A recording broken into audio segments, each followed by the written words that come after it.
How's it going, everyone? So, here are my rankings for week 13 of college football.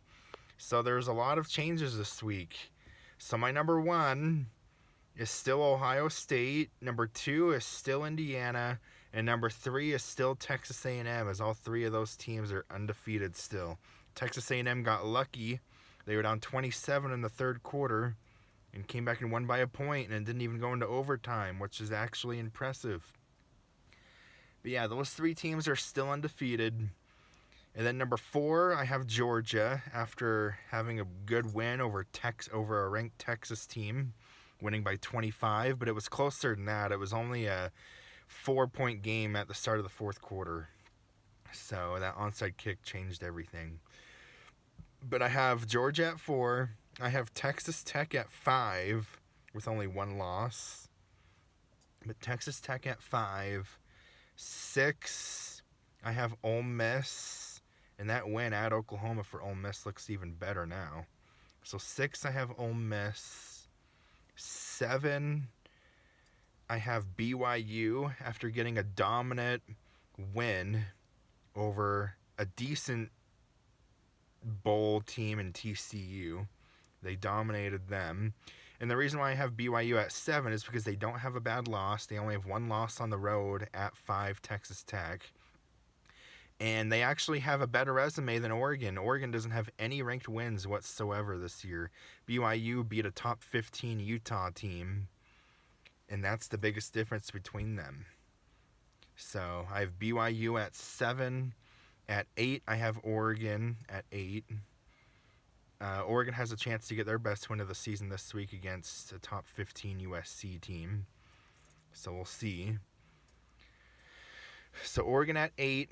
9, I have Oklahoma. They go up a couple spots. The reason why I don't have Oklahoma higher is because they have 2 losses. They got blown out on a neutral site to Texas, got blown out, and then they lost at home to Ole Miss. So that Texas loss, they got blown out to a 3-loss team. So that's why they're at number 9.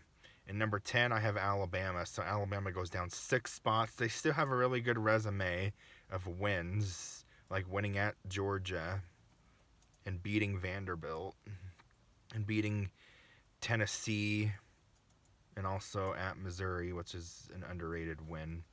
But they have a bad loss at Florida State beginning of the year, a blowout loss. Then they lost at home to a 2-loss team in Oklahoma. So I have Alabama at 10 right now. 11, I have Miami. And why I have Miami is because they beat Notre Dame head-to-head. Notre Dame can't be ahead of Miami. They have the same record, and Miami beat them. That game does matter. So I have Miami at 11. 12, I have Notre Dame. And they have a good win over USC and a decent win at Pittsburgh. So 12, I have Notre Dame. 13, I have USC. They have a decent win, blowout win over Michigan. So I have USC at 13. 14, I have Vanderbilt. Vanderbilt I have at 14, just a 2-loss team. 15, I have Utah. Utah and Vanderbilt's resumes are pretty similar, but I just edged it out with Vanderbilt over Utah. But Vanderbilt 14, Utah 15. 16 is Michigan. Michigan doesn't have really any great wins, but they have some decent wins like at Nebraska. A rival in Michigan State's not horrible. And both of their losses aren't bad losses to Oklahoma and also USC. But I have Michigan at 16. 17, I have Georgia Tech, just 1 loss. 18, I have Texas. So Texas goes down 8 spots for me. And yes, they are a 3-loss team, but I think they're the best 3-loss team in the country. I have Texas at 18. They still have good wins over a top 10 Oklahoma team and a top 15 Vanderbilt team. And then they played Ohio State, the toughest out of anyone this year, only losing by a touchdown at Ohio State. And then losing at number 4 Georgia, but they only have 1 bad loss at Florida. But I have Texas at 18. 19, I have Virginia. Texas is better than Virginia. You can even probably say Texas is better than Georgia Tech, but Georgia Tech only has 1 loss. You can't put a 3-loss Power 4 team ahead of a 1-loss Power 4 team, in my opinion. But yeah, I have Virginia at 19. They're, I think, 8-2. They had a decent win yesterday, I think, at Duke, blowing them out. I wasn't expecting that. But Virginia 19, and then 20 I have North Texas. They're 9-1, just one loss, but they did blow out Navy, who doesn't look too bad. And they also blew out Washington State. And then 21 I have James Madison. They've dominated everyone in their league, and their only loss was against a ranked Louisville team in a competitive 2-touchdown game at Louisville at the beginning of the year. So James Madison only has one loss to Louisville, but they're my 21. And 22 I have Houston. They're 8-2. They're 22. 23 I have Tulane. I think they're also 8-2 or 9-2. I think they're 8-2. But they have a decent win at Memphis. They also beat Northwestern and Duke.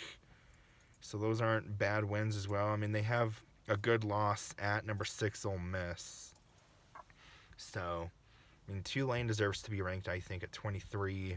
And 24, I have SMU. I mean, they did beat number 11 Miami. They barely lost in overtime at home to Baylor. Their only loss should have been at TCU, losing by 11. That should be SMU's only loss, but they have 3 losses, but I have SMU at 24, and then 25 I have Louisville. Louisville still beat James Madison, and they still beat Miami at Miami, who both of those teams are ranked. And then they have a ranked loss in overtime to Virginia, and then another overtime loss to Cal, and then a 1-point loss to Clemson. So I have Louisville 25, and then other receiving votes at 26. 26, I have Navy. 27, I have Arizona State. 28, Arizona. 29, I have Illinois. And 30, I have 2-loss UNLV. So that is my rankings for Week 13 this week.